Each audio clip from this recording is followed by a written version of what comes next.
Did you shoot and kill Kayla Rincon-Miller? No, sir. Do you know who did? Yes, sir. He pulls the ski mask down, and I'm just looking at him. He pulls firearm out, runs up, and then they're trying to rob these girls. Everybody. You didn't stay to help Kayla, who'd been shot. No, ma'am. You didn't help Luann or Emma, who had dropped to the ground in fear. No, ma'am. In 2024, it started on a quiet stretch of road in Cape Coral, Florida. Just after 9 p.m., 3 teenage girls were walking back from the movies, laughing about nothing in particular, heading toward a McDonald's for food. They had no idea a car had already passed them, once, then twice, then a third time, slowing down each pass. When it finally turned around and the doors opened, what should have been a normal Sunday night turned into a robbery in under 10 seconds. 15-year-old Kayla Rincon-Miller never made it home. She was shot in the street and died before anyone could help her. Behind the wheel that night was 16-year-old Thomas Stein, a kid with no criminal record for violence, a side hustle selling weed over Telegram, and a mother who had no idea her rental car was about to become the center of a murder investigation. For 2 years, Stein walked free, while prosecutors built their case piece by piece, using the testimony of his own co-defendant, the surviving victims, and the forensic timeline of that night. When he finally took the stand in his own defense, he wasn't there to confess. He was there to convince 12 strangers that he was innocent, that he never planned a robbery, that he ran toward the fight to help Kayla instead of hurting her, and that 2 men he claims he'd never met before that night were the ones who actually pulled the trigger. In this documentary, we're going to break down every inconsistency in his testimony, examine the psychological tactics the prosecution used to unravel his story piece by piece, and reveal the exact moment his own words on the stand sealed his fate in front of a jury that had already heard every excuse he had to offer.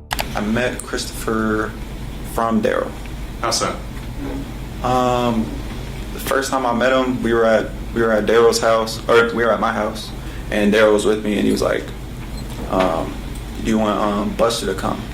And I was like, "Sure," because I talked to him on like previous occasions on like Instagram, and it was kind of out of the ordinary for me because I typically had the same friend group, and I had a group chat, and they added Christopher, so it was kind of weird because it's like I didn't know him, so I kind of like got to know him over like a couple weeks online, like through FaceTime, and he ended up coming to my house one day, and that's when I met him.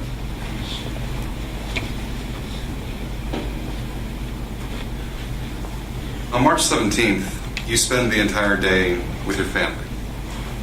Pretty much. Right? During the day, Yes, sir. you go to this beach. Yes, sir. And Jaden Fernandez is with you. Yes, sir. Right? And you guys are chatting up girls. Yes, sir. Seems pretty wholesome, right? Yeah. Do you guys get something to eat? Yes, sir. After the beach, we get some food. What kind of food you get? Wendy's. We had snacks at the beach too with us. Okay. So then you drop off Jaden Fernandez. Yes, sir. And your mom's driving the car? Yes. Who, if anyone, contacts you after you drop off Jaden Fernandez? Christopher or Buster, he was messaging me early in the morning, like asking what I was doing, and we were originally planning that spring break to go to Fort Myers Beach. So I think I asked him like, "Do you still want to go to Fort Myers Beach?" Narrative response. Oh. So I asked him if you want to go to Fort Myers Beach, and we're just kind of in contact throughout the day. And then I was at home, and either I called him or he called me. I don't really recall, but I called him or he called me, and then he was like, "You want to hang out?" And I was like, "Sure." Okay. Was he aware?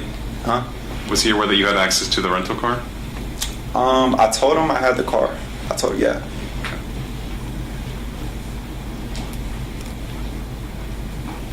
And he was expecting you to come pick him up, right? Yes, sir. And he made you aware that he was at a location that was not his house? Yes, sir. I noticed that.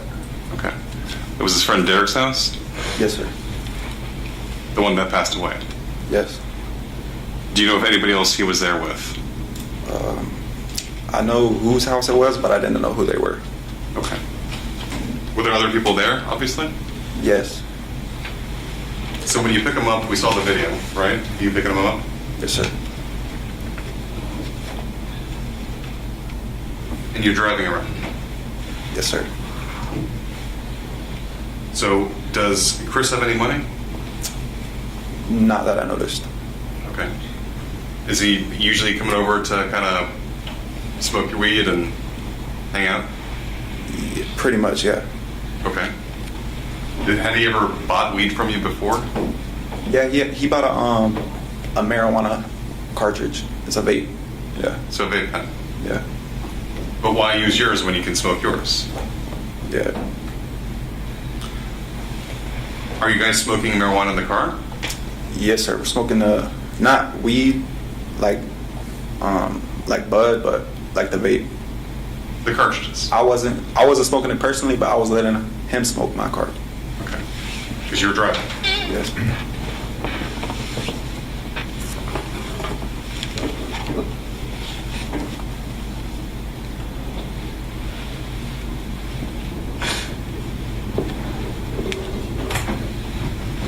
Tell me about this idea that you guys have about going into open cars. We were, after I picked him up, we drove to the movie theater, and I was just kind of like seeing the area, because I'm from the area. I know a lot of people around there, and I was just driving around there to see if there was anybody I knew to try to find something to do. But that's when Horn kind of suggested the idea to go car hopping, and he kind of tells me the story how he hit a car in the parking lot and like found some weed and everything. So I was like, okay, but I was like, I don't think this is a good spot though, just because there's so many people out there, and it's like light, cameras, people, like it's a parking lot. You were nervous about it. Yeah. He called it car hopping? Yes. Did Chris have a mask with him? Yes, sir. In the parking lot, he brought, like, when he suggested it, that's when he kind of brought it out and put it on top of his head, like a skull cap almost. Right. Were you aware that it was actually a ski mask? Yes, I did. Okay. Yes, I was. But he was wearing it like a fashion accessory. Yeah, a lot of people would do that. Like, Oh, we'll get that. We'll get to that one.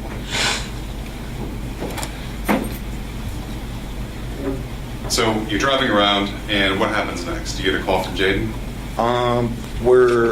So after we're in the parking lot, I was telling him like it's not a good idea, it's too much light. So I kind of like suggest a better spot in Palmetto Park, and we drive through there, and it was just like we didn't end up doing anything. So we just ended up driving back to the house, and I think Jaden ended up calling me sometime, and he asked me he was like, do you have any weed?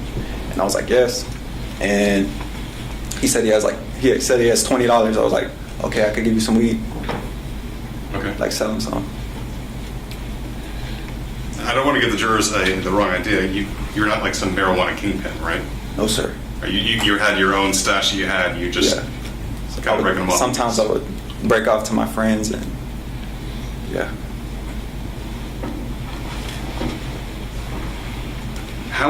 So obviously when you're selling marijuana, it's kind of a dicey situation. Would you use a messaging platform to sell that? Yes, I did. I had it's an app called Telegram. It's a group.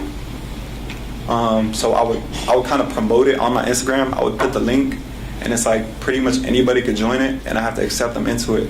And on the Telegram, I would kind of like list.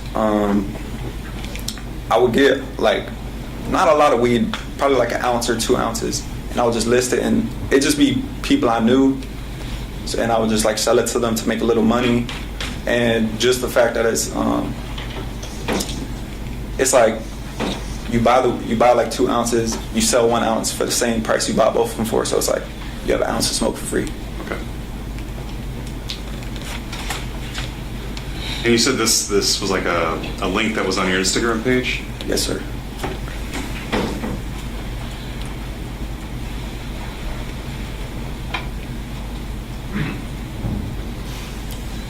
So Jaden hits you up. You go and pick him up, right? Yes, sir. And you heard him testify. You guys picked him up. Chris got out of the car. Not that I remember. I don't remember that. You remember that? Mm-hmm. You ever remember Chris telling Jaden, "Hey, I want to rob a Chico"? No, sir. Those words never came out of his mouth, as far as you know. As far as I know, yes, sir. Now that doesn't mean he didn't say that to Jaden at some point that night. It's possible. Okay. So you take Jaden back over to your house? Yes, sir. And that's where I sell him the weed. That's why I sell it to him. Okay. He comes back out to the car, you take him back home. Yeah.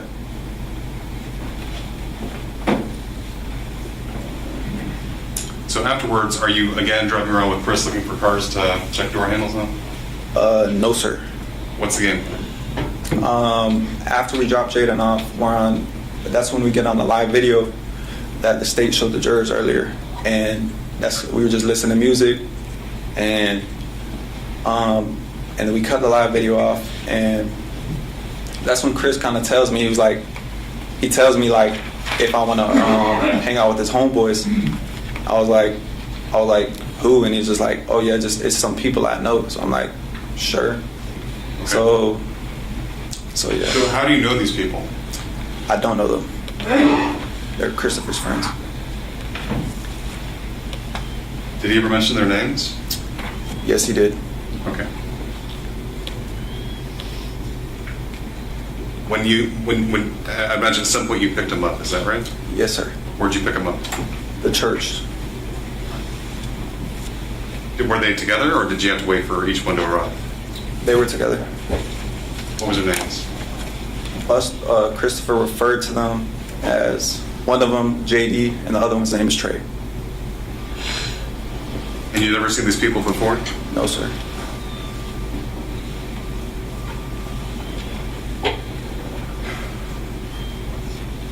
So now,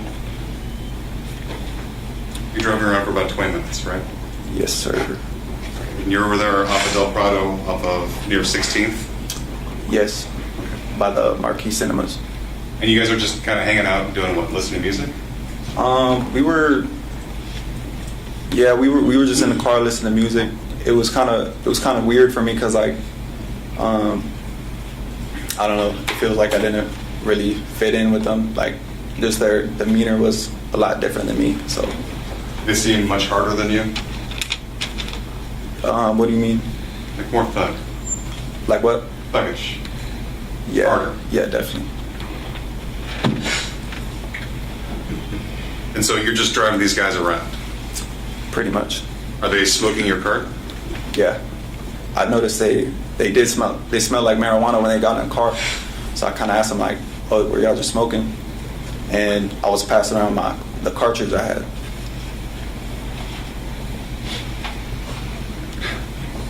So at some point you see the three girls, right? Yes, sir. Did any of them look like guys? No, sir. You see the three girls, and what do you do? We're driving on the road, and we see the three girls, and we're all kind of just looking at them. We're checking them out, like we're kind of just like who's the best one? Like they're like beautiful girls, so we're just kind of like seeing which one looks the best, like off our opinions. So is this when you're kind of driving by real slow, and you're looking at them, right? Yeah. And you kind of like stare at them in your face. Yeah. Do you see them look back at you? Yes, sir. Does anyone in the car seem to recognize any of the girls? One of the individuals told me, he said he thinks he recognizes one of them. Okay. Which girl? Oh, which individual? The one Bus referred to as JD. Where was JD sitting? He was behind me in the driver rear. Driver rear? Yes, sir.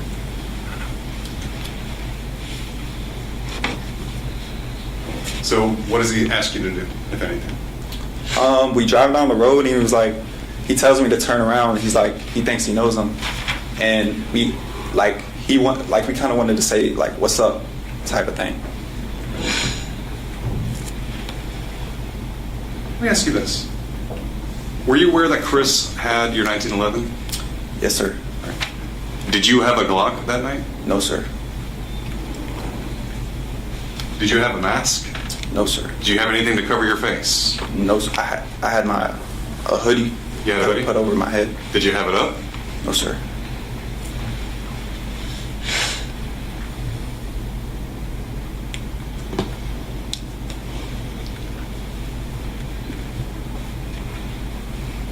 So you turn around and you approach the three ladies in the room, right? Yes, sir. What happens then? As we're arriving, or as we're pulling up on them, I kind of, I'm kind of like nervous because it's kind of like a weird scenario. Like, JD wants to say what's up, and it's just like, we're on a dark road. It's like they're walking down. So as I'm driving, I flash the high beams to like acknowledge our presence type of thing. Just say, hey, Yeah. over here. Yeah. So, and before we get to, I'm thinking, in my head, I'm thinking they're gonna roll down the windows. But as I'm pulling up, JD or someone in the back seat, they crack the door, so the car starts beeping on the dashboard. So I'm like, okay, so I guess they're gonna get out the vehicle. So when the car door opens and the car's in drive, the door starts beeping? Yeah, when the vehicle's in drive, it'll beep when the door's open. And that's how you knew someone had opened the back door? Yes, sir. And you can see that no one had opened the front door. Yes, sir. Christopher was right there. He didn't open it. So the back door is crack open in your words? Yeah, it was just slightly cracked. What happened then? As we get up, we get out the car, and everybody. I look back because I'm kind of expecting JD to like say something, and as he's getting out of the vehicle, I noticed him. When I first seen him, I noticed he had what I thought at the time it was a do-rag, but turns out to be a ski mask. He pulls the ski mask down, and I'm just looking at him. He pulls firearm out, runs up, and then they're trying to rob these girls. Everybody. All right, so the three doors open, your door's already open, right? Yes, sir. But do you leave your driver's side door? I stand by the driver's side door at first. All right. Who approaches the white girl that we know as MRI? Christopher. All right, so Buster goes to Beth. Yes, sir. Who goes to Louis? Trey. Trey. Yes, sir. What is Trey wearing? Trey, he was wearing a red jacket, I think, red hoodie. Red hoodie? Yeah. Okay. Did it have anything on the front of it? Not that I remember. And who goes to Kayla? JD. What's JD wearing? JD has all black. Is he wearing anything to cover his face? Yes.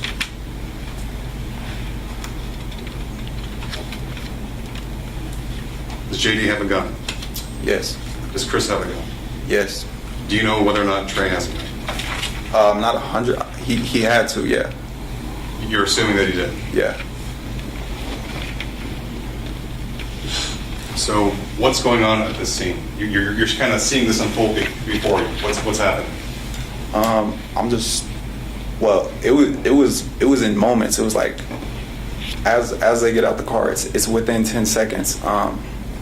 Christopher runs up to Emma, Trey runs up to Deja, and JD's at Kayla, and everybody's kind of like struggling.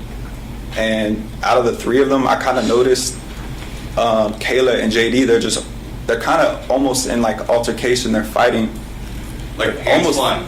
yeah, like it's like they're moving back and forth. Like looks like they're fighting. Like Kayla's defending herself from them. What do you do? So at this point, I kind of run up to separate them, like, and before I even get up, that's when the gun went off. So before you even arrived at the two of them, the gun had gone off. Yes, sir. When the gun went off, what did you do? I was shocked.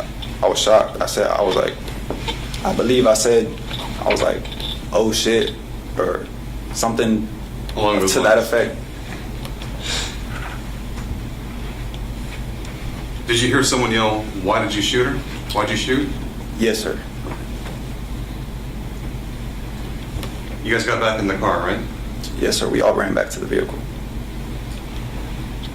And then you took off. Yes, I took off. pulled off. Just to be clear, were you aware there was going to be a robbery? No, sir. Your plan was first off to go into open cars, right? Yeah, check door handles. And then hang out with these two boys Yes, sir. with Chris.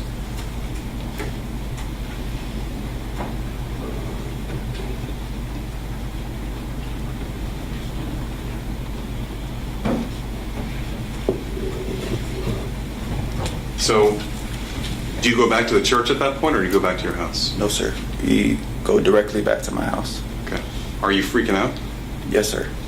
What's the situation like in the car? I couldn't even drive straight. I don't know. They were telling me like drive straight, and I don't know. I couldn't drive correctly, and it was just chaos at first. But on the way back, it was awkward. It was silence the whole time, pretty much.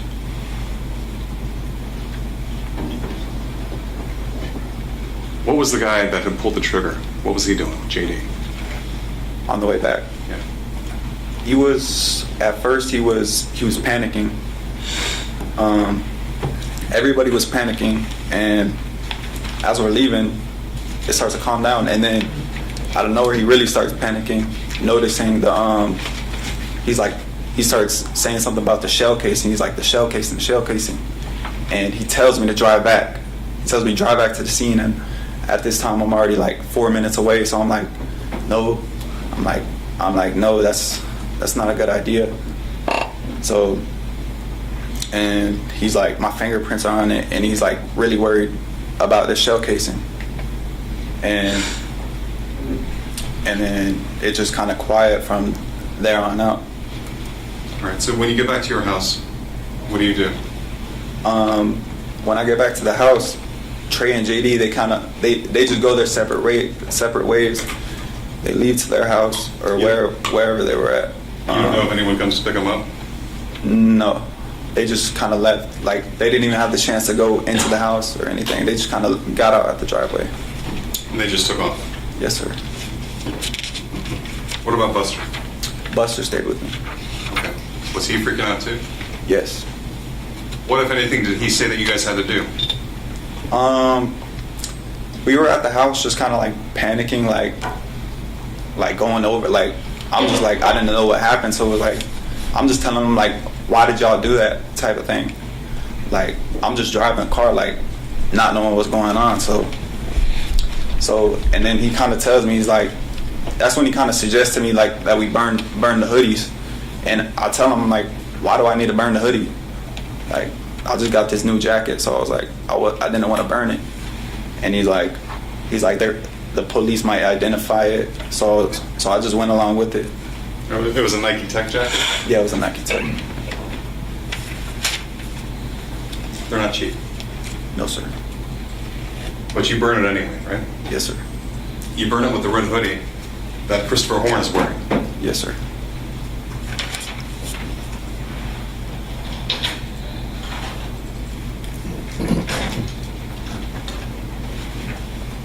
Does Chris still have the 1911 that he was holding?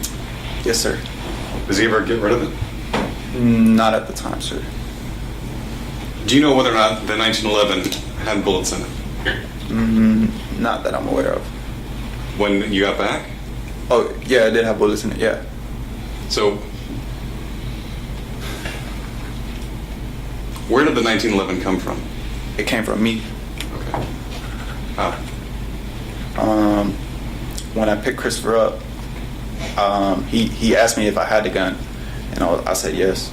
And he wanted to hold it, so I was like, we're going to be together through the night anyway, so I wasn't minding him holding it. Okay. Did you ever see him take the bullets out of the gun? Not that I remember. He might have. I don't know. Had you ever shot the gun before?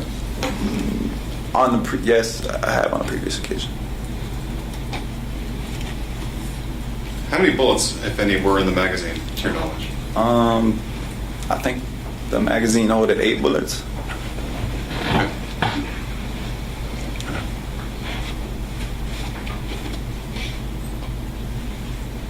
All right, so you're back at the house. Chris is there with you.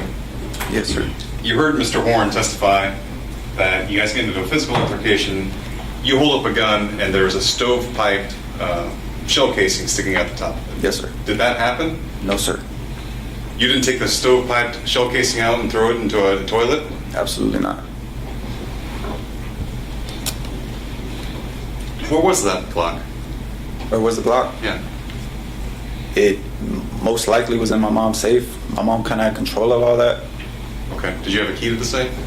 I didn't have my own key, but I would sometimes, the key was on her keychain, and sometimes I would be slick and I would steal the key off of it, and sometimes I would go in the safe and take the gun. Okay. And then you guys would make those horrible rap videos that we had to listen to, right? Yes, sir. Quick detour here. Buried in the testimony is a detail almost nobody's talking about. Stein and Christopher Horn apparently spent some of their limited time together filming rap videos, the kind that got played back for the jury as part of the state's case. And based on what actually made it into evidence, we can say with confidence that neither of them was about to get discovered. So if either of them was quietly holding out hope for a music career, as a fallback plan for after all this, that ship has sailed. And honestly, it probably sailed before the trial ever started.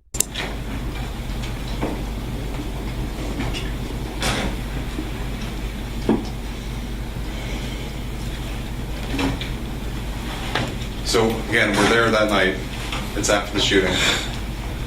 What's Chris saying to you, if anything? Objection as to hearsay. I'm sorry, what? It's an objection as to hearsay. Ooh. What was the question? What if anything, did Chris say to you? When? The night after? No, the night of. Did you guys get into a fight? No, sir. Did you ultimately take him home? My mother did. Did you give his dad the wrong address? Not intentionally. But you put your address into his phone for his dad? Yes, sir. So Chris definitely had his phone then? Yeah. Did you see anyone else that he was texting with after that happened? Not that I noticed.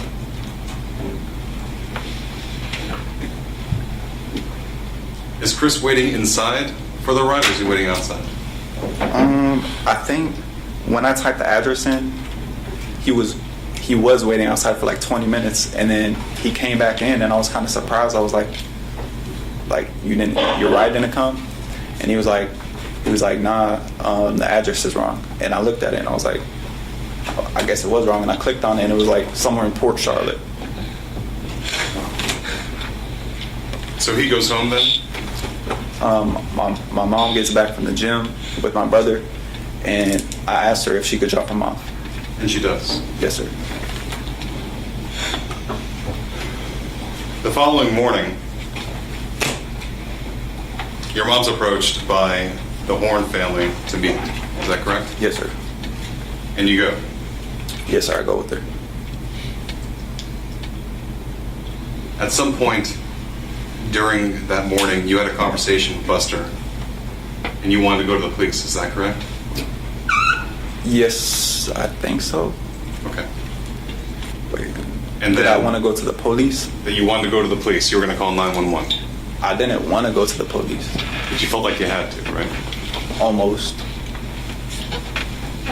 But I was kind of scared to do so. Of course. Objection as to the remark of counsel on the testimony. I'll withdraw. Let's just move on. So you and your mom drive to a park where you meet with the Horn family, right? Yes, sir. And then you go back to, I guess, his grandma's house? Yes. That's Ma Dana's house? I didn't know whose house it was.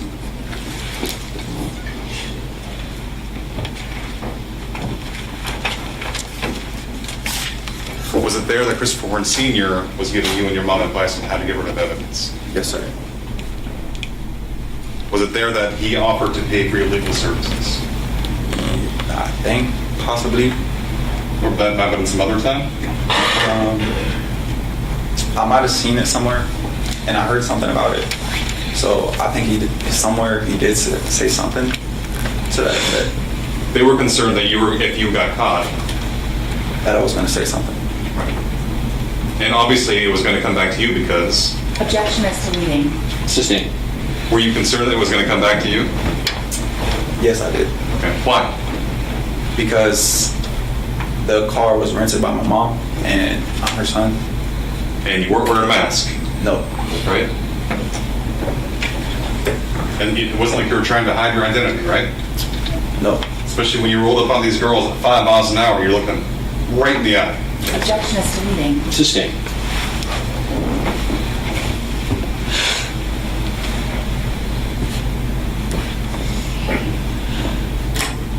So you had a concern that was going to come back to you. What? And they had a concern that you were going to talk if you got arrested. Yes. Objection is to leading. Sustain. Did you have a concern it was going to come back to you? Yes, sir. Were they concerned that you would talk if you got arrested? Yes, sir.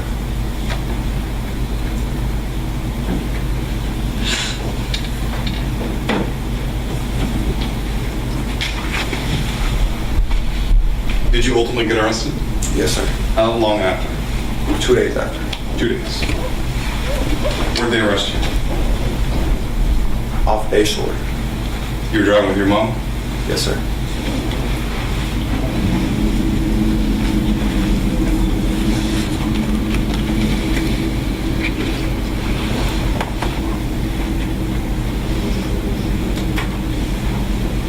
When you got arrested, they brought you in for questioning, is that right?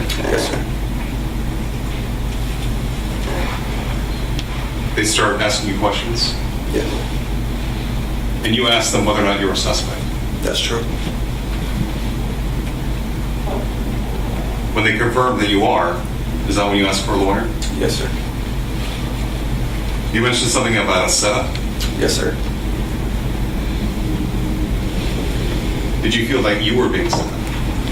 Watch this shift closely. His own defense attorney just handed him a golden narrative on redirect that he felt set up, that he was manipulated by people he barely knew, that he was just an unwitting driver caught in something bigger than him. And you can see him grab onto it instantly, almost repeating the phrasing back word for word, like he'd been waiting the entire cross-examination for someone to finally hand him the right words to say. It's a stark contrast to how vague and hesitant he was 30 seconds earlier, under questioning from the prosecution. Convenient stories tend to arrive a lot faster than honest ones. Somewhat, yes. I kind of felt like I was almost being like taken advantage of just because I could drive and I didn't know these people, so definitely. You were afraid that you were a patsy. Objection is to leading. Sustain. Were you afraid that you were a patsy? Yes, sir.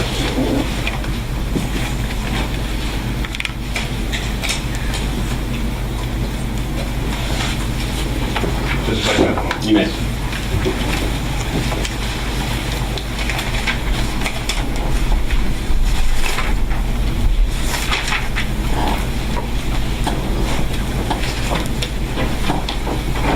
Nothing further. Sit. Mr. Stein, at the time of the murder in March of 2024, you were 16 years old? Yes, sir. Or yes, ma'am. Driving around your mom's rental car? Yes, ma'am. Did you steal that from her, or did she give you permission to drive it? Objection, judge, relevance. Sustain. Did she Now, you don't have to answer the question. She can ask.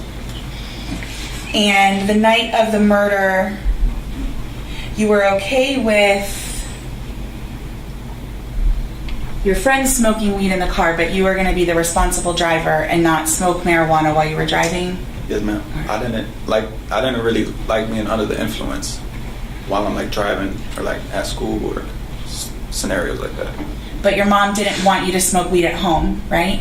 She allowed me to just because she didn't want me to smoke in like different areas where I could potentially get in trouble. Oh, I misunderstood. So your mom did let you smoke weed at home because that was the controlled environment? Yes. Okay. But not in the house though, only outside. So on the property, but not inside the home? Yeah, that was no go. And you've heard about the Glock 27 we've been talking about during this trial and the 1911, right? Yes, ma'am. Both of those guns that have been discussed in this trial are your guns, is that right? No, ma'am. No? Which one is not your gun?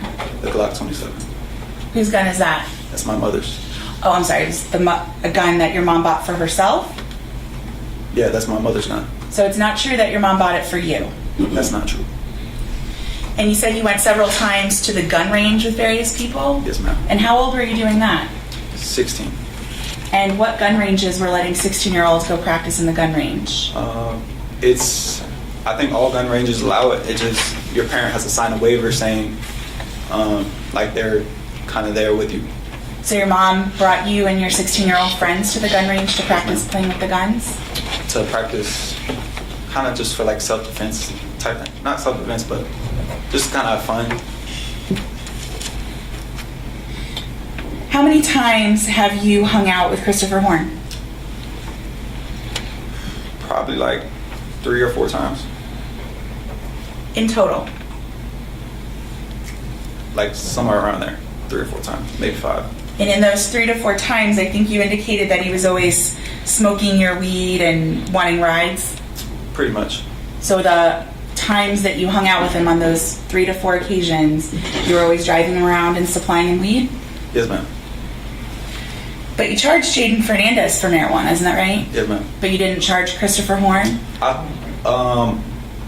When I'm with him, I'm not just like selling him. Like if I'm smoking, I'm not gonna just like sell it to him. I'll just let him smoke it with me, or like just being like friends. Like I'm not gonna charge him just to smoke with me. The person that you knew and hung out with 3 to 4 times, you weren't going to charge him to smoke? Not with me. But if he wanted to buy something, I would let him. Now, when Jaden Fernandez contacted you to buy weed on the night of the murder, he wanted how much? $20 worth. How much was that? 2 grams. So and there was a little dispute that night about whether you'd actually given him 2 grams or 1.9 grams, isn't that That's right? right. It's not a large amount of weed, is it? Yeah, it was. I don't really remember him saying anything about it, but I think on the scale of like 1.9, and it was supposed to be 2 grams, so I didn't think it was a big issue. But that's your friend that you've been friends with for Yeah. quite a long time, right? Yeah, like the missing amount was probably like $1 worth, so it wasn't an issue. And you spent all day with Jaden Fernandez at the beach? Yes, ma'am. Had a good time together? Yes, ma'am. And he asks you for $20 of 2 grams of weed and you sell it to him instead of giving it to him? Yes, ma'am. But that's because you're running an operation through this Telegram app, is that right? Pretty much. Okay, so you're using your Instagram to advertise your business, your weed selling business on Telegram? Yes. So you're not going to give away your product? It depends on who, like, my friends are. I might, like, bless them up or just give them something for free. And going back to March 17th, that night, once you left your home with that Pathfinder, you were the driver the entire night. Is that fair? I'm sorry, I was speaking over you. Was that a yes or a no? Yes, ma'am. And I believe you said you were okay with the car hopping, but you weren't okay with doing things other than car hopping. That's your testimony today? Yes, ma'am. I wasn't aware anything else was going to happen. But if your testimony is that if you had been made aware, you would have said, nope, I'm not participating in this. Absolutely. And you would have turned the car right back around and taken everyone back home. Most likely. Well, most likely, or no? Objection, Judge. Speculation. They're talking about hypotheticals at this point. I think it's been asked and answered, so sustained, but And in fact, when Christopher Horn had suggested going car hopping, you actually just wanted to do it closer in a location where there weren't so many people who could potentially catch you. Isn't that true? Yes, ma'am.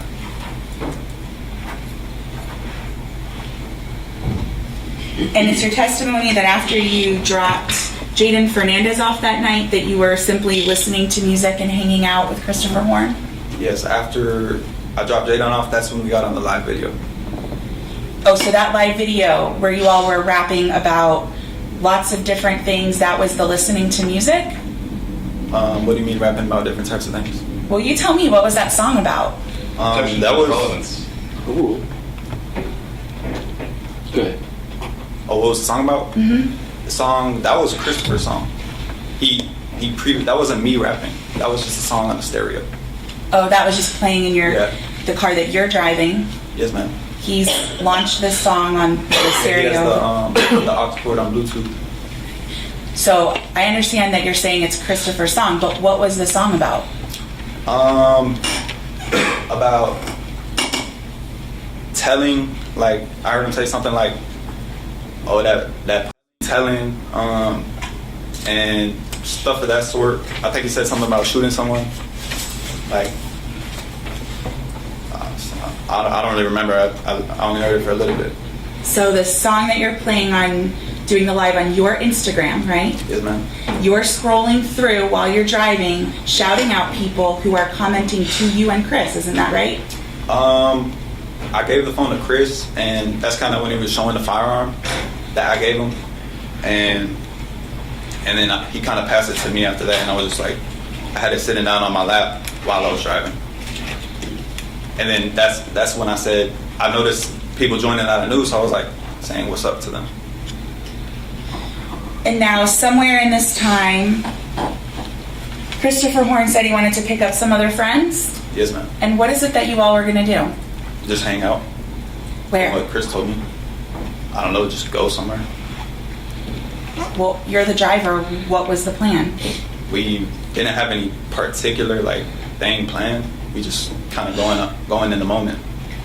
The church where you're saying you picked them up is in North Fort Myers, isn't that right? Yes, ma'am.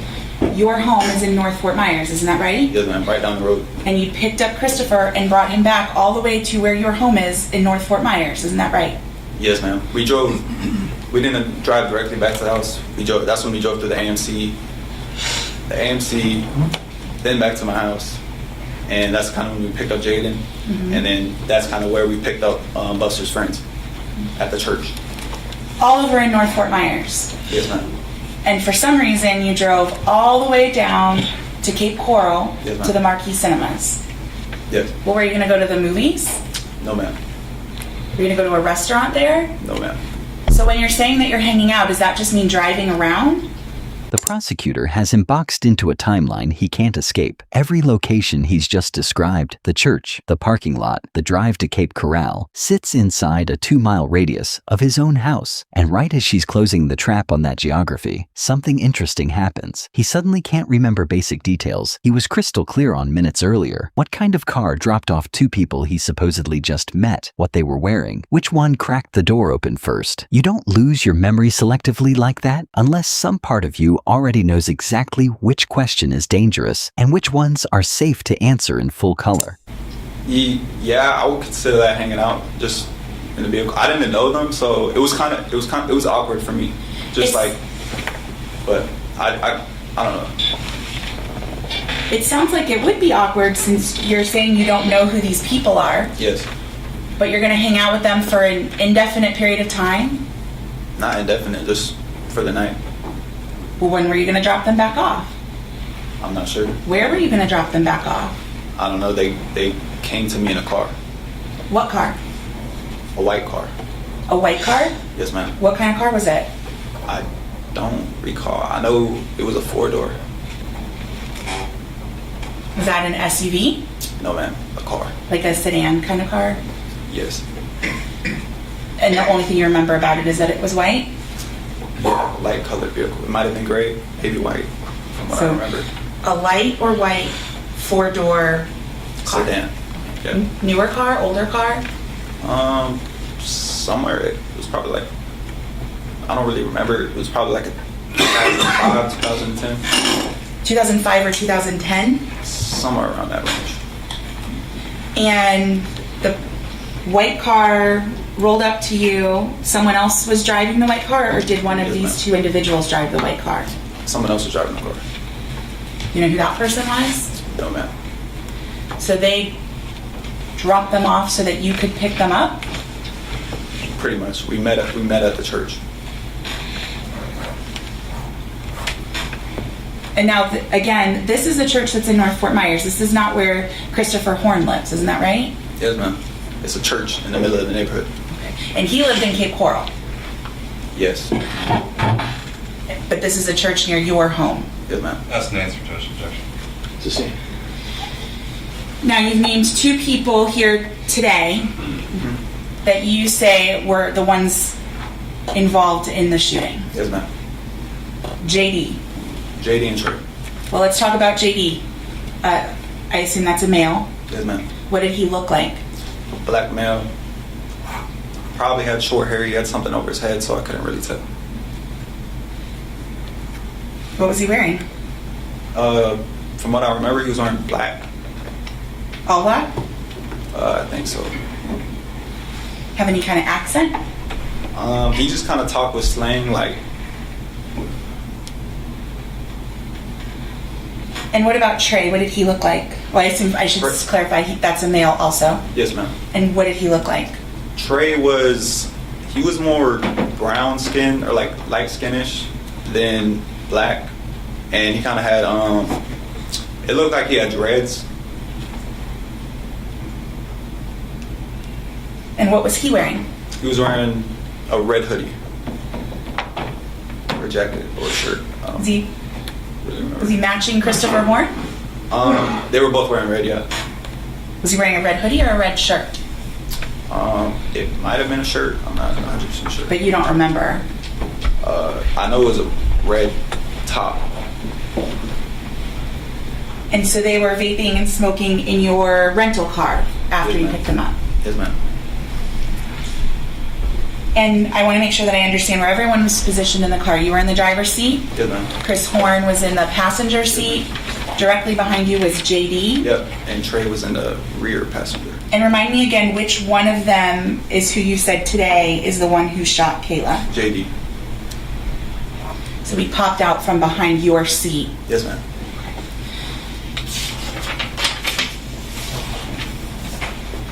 And again, you've indicated you were wearing a Nike Tech, Yes, ma'am. but did it have a hood or no hood? It had a hood. You just didn't have it up? No, ma'am. The collar wasn't popped? Oh, what do you mean? Well, the part that holds the hoodie wasn't up, is that right? No, I didn't have the hoodie up. And you don't know which of the people in the back seat opened which one of the people in the back seat of the car opened the car first? I'm not 100% sure. I just knew it was someone in the back seats. You mean when they like cracked the door open before we? Right, you said that one of them opened the door and so it caused the car to beep. Yeah, they cracked. They didn't open it. They just cracked it. But you don't know which one of them opened it Okay. first. But again, going back to what the plan was for that night, it's your testimony that you weren't going to go rob someone. Yes, ma'am. You'd abandoned the plan of car hopping. That's what we were going to do, and then it just kind of, that's when we seen these girls. Nothing was ever planned. I didn't know anything was going to happen. How many times did you drive past the girls? I think we drove past them the one time and then made the U-turn, and then that's when I think that's when everybody got out. It might have been, I think we might have possibly drove past them one more time, but I don't really remember. In fact, you drove past them once, twice, and a third time before you turned around and flashed them with your high beams, isn't that right? Yes, ma'am. I think so. And in that time that you're circling back and forth, y'all aren't discussing what's going to happen when y'all stop? No, ma'am. We were just talking about, like I said, JD said he might have knew her. I don't know which one he was referring to, but he said he might have knew her, and like they wanted to say what's up. In my head, I'm thinking they just want to talk to her, like not talk to her, but like hit on her. In fact, Yeah. aren't you building up your nerve by driving back and forth to jump out and do this robbery together? No, ma'am. And when you get out of the car, and everybody gets out of the car, it's your testimony that you stayed and watched while everything happened? Yes, ma'am, for a moment. Until you decided, of the three of them, you were going to go and try and rescue Kayla from JD. Is that what your testimony is? I wouldn't say rescue. I just noticed out of the three of them, like Kayla and JD, they were really struggling the most out of them, and like JD, it looked like he was like about to attack her, like possibly maybe hit her with a gun. So I just kind of went up to separate them. In fact, what happened, didn't you run directly to Kayla yourself out of the driver's seat? No, ma'am. Before you can even get there, these shots ring out is what your testimony is that right? Yes, ma'am. But exactly what is it that you were going to do between JD, who you don't know and is more thug than you, who's beating up Kayla or fighting with her? What was the plan of what you were going to do? I didn't really have anything set in mind. I just kind of like was like, my intentions were to just go up and like separate them, and because like they're pretty much fighting in an altercation. So the shots ring out, and then you step in and say, "It's okay, Kayla, I'm going to help you." No, ma'am. You turn to Emma and Luann and say, "It's okay, I've got this. We're going to get you help." No, ma'am. No, in fact, you jumped back in the car and raced. Counsel's got to let the witness finish testifying. He did. You got back in your car and you raced all the way home. Yes, ma'am. You didn't stay to help Kayla, who'd been shot. No, ma'am. You didn't help Luann or Emma, who had dropped to the ground in fear. No, ma'am. But it's your testimony that you'd tried to intervene between this JD person who was fighting with Kayla. Yes, ma'am.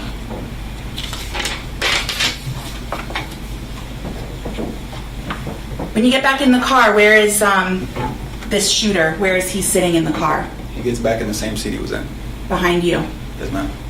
And a few minutes into this ride that you're racing back home, he says, "Oh, I left evidence at the scene and I want to go back." Is that right? Yeah, he said the shell casing, he thought the shell casing was at the scene because I guess his gun was a semi-automatic. So the guy sitting behind you with a gun, who you don't know and is more thug than you, Yes, ma'am. is telling you to return to the scene, yes, and you say, "Oh, no, I can't do that. We got to get home." I just thought, at the moment I was just panicked, and I'm just thinking it's crazy. Like, This is his one real shot to show the jury something resembling remorse for a 15-year-old girl who bled out in the street while he put the car in drive and left. Not sympathy for himself, not fear about his own future, but actual remorse for Kayla. Let's watch and see if he actually gives them any, or if every answer somehow finds its way back around to how scared he was, how set up he felt, and how none of this was really his fault to begin with. Who's Kalina? Kalina, that was a female friend I was talking to. And you talked to her or tried to talk to her the night of the murder? Yes, I did call her. Why? So after this was after Horn left, I was just I was stressed out. Like, I didn't know what was happening, like, really, like, what went on. I'm just trying to wrap my mind around it. So I'm just kind of stressing, and I just wanted someone to talk to, type of thing. And I made a few phone calls that night. Who's Daniel Martin? Daniel Martin, that's my friend. Who? How are you associated with him? He's my friend. Okay. And you called him the night of the murder? Yes, ma'am. Did you talk to him? I don't remember. I don't think he picked up. And what were you going to talk to him about? I don't know. I was just trying to talk to somebody, clear my mind. I wasn't going to speak on what I just saw, but I just wanted to talk to somebody about anything. And then immediately the next morning, after you had really wanted to talk to someone, you and your mom, or actually your mom, returned the rental car to hers. Isn't that right?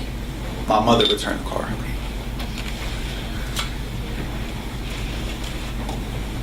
And you were obviously concerned that the car would come back to you. You testified to that, right? Yes. And your testimony is that you felt that you were being set up? Yes, ma'am.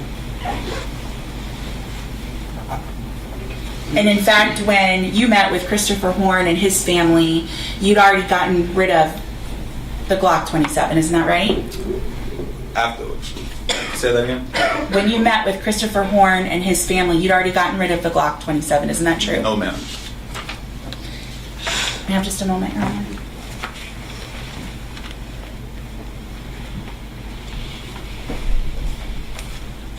I need just a moment, please.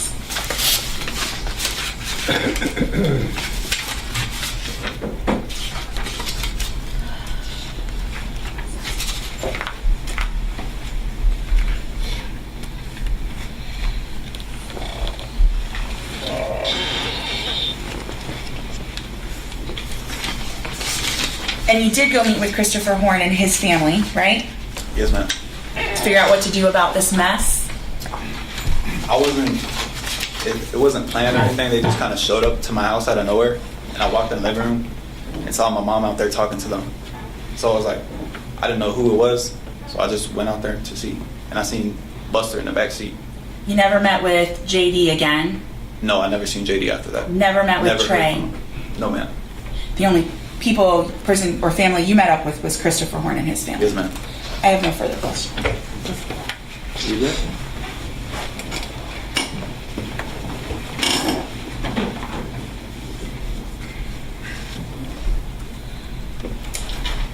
Ms. Wolf mentioned that you were driving back and forth, building up your nerve. Right? She asked you about that on cross-examination? Yes. How fast did you pass them? How fast were you driving when you passed them by? From what I remember, we were going pretty slow. Okay. And you had nothing covering your face? No, sir. And you were looking right at them, checking them out? Yes, sir. Right. You weren't building up your nerve, right? No, sir. Are you nervous here today? A little bit, yes. A lot of it, right? When you met with the Horns family and the Stewarts, they were giving you instructions on how to dispose of the evidence. Is that Objection true? asked and answered on direct. Overruled is that objection. Objection is to relevance and outside the scope of cross. Oh, What was the question?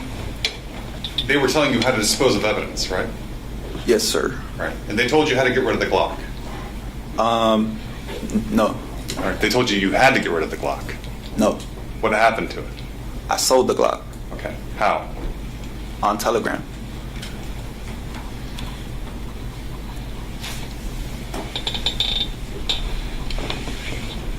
Were you scared that having a gun would link you to this crime?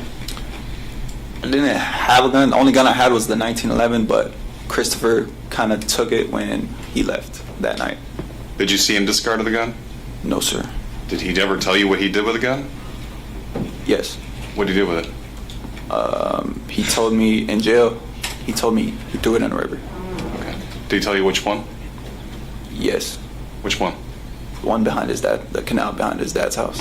Okay. Nothing further, Judge. Thank you. all right. All right, sir, you can sit down.